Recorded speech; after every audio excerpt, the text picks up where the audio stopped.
Why, hello there. You caught me off guard. I was reading some literature.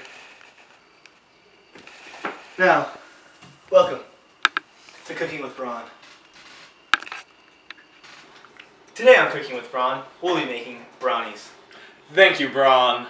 The original recipe calls for a stick of butter, 2 squares of unsweetened chocolate, 1 cup of sugar, 1 cup of chopped pecans, 1/2 cup of all-purpose flour, 1 teaspoon of baking powder, 1 teaspoon of vanilla extract, and of course, 2 eggs. Now first, you gotta preheat the oven.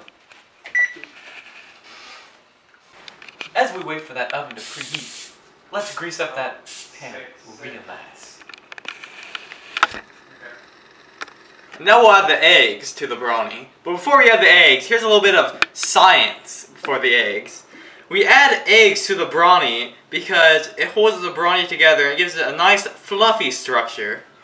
And also it emulsifies the brownie. The egg will spread out fat globules and create a soft, silky texture that all master chefs desire.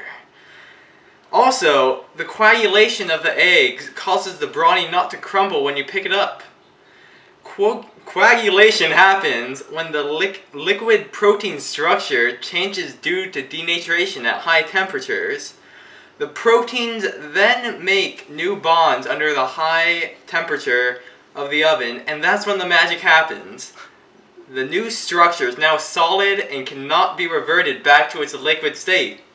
The egg is now a nice, firm, moist specimen of ingredient.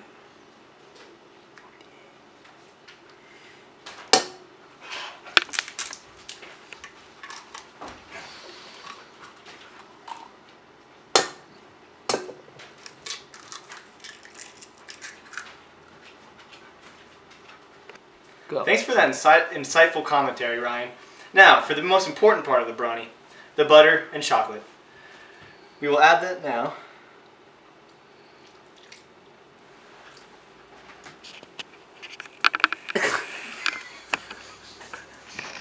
We'll dive into the world of baking powder.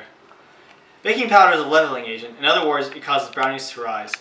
The misuse of baking powder can cause many problems, such as if you decide not to add baking powder to mix your brownies will be in a fudge state instead of a nice fluffy texture, which is the desired type of brownie. That's why the quantity of baking powder is so critical in the cooking equation. Now, we will add our baking powder. Woo! Now, we add the sugar.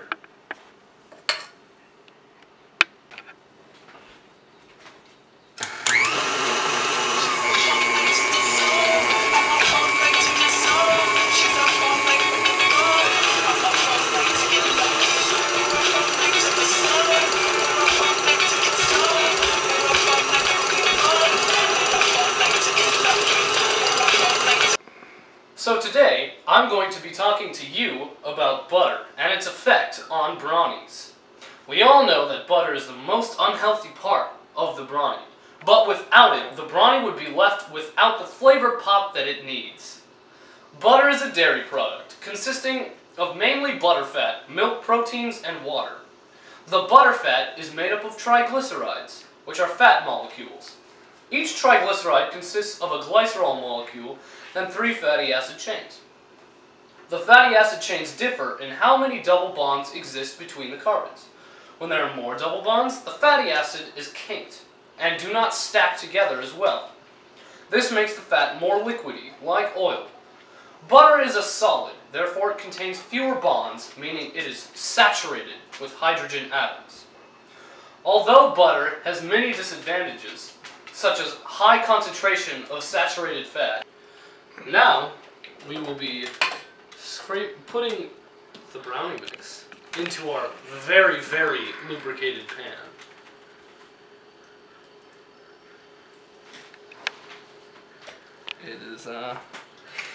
It is very gooey. Yeah. Did we forget anything?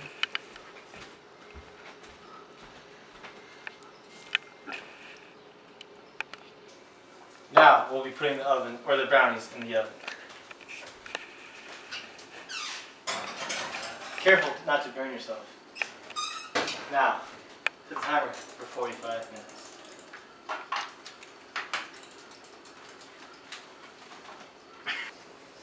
When we increase or decrease the amount of flour added to our recipe, we will alter the ratio of fat to flour.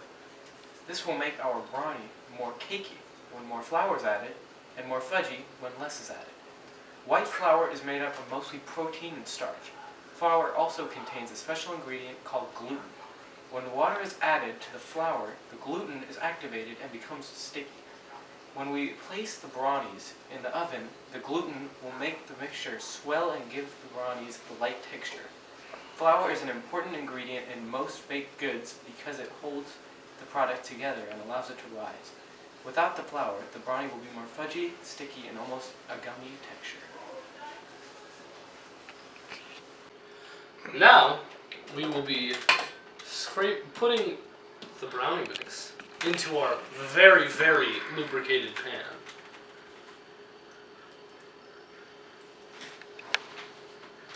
It is very gooey. Yeah. Did we forget anything?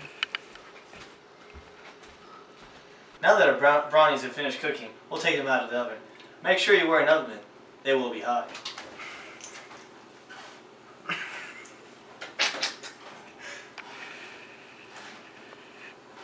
Brownies. And that's our show for today, folks.